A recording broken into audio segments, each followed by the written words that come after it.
Rick Klein, our bureau chief here at ABC News.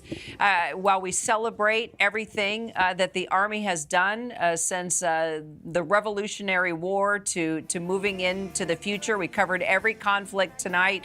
We saw so many men and women in that parade, all the weaponry, the air assets, everything that represents the U.S. Army. We need our military. We love our military. At the same time, this is a really tough time in our country as we're also following protests in Los Angeles over immigration policy and watching Iran and Israel exchange missile attacks.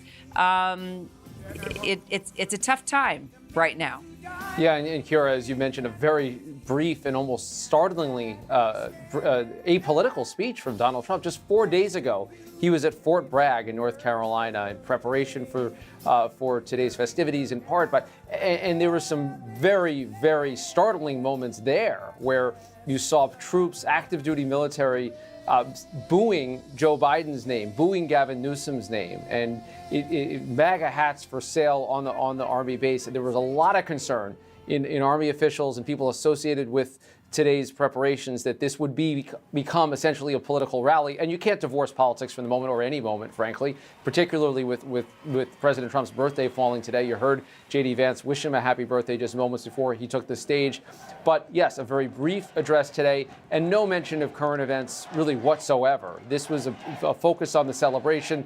And I, for one, is frankly surprised by the restraint that Donald Trump showed today. And I think there's a lot of people involved in organizing the parade who are sighing some relief right now that he didn't delve into politics more deeply in his address. That was the first thing I said, Rick, to you, to Steve, to Ty here on set with me, that it was short, sweet, and it was focused and on point for what this parade represents.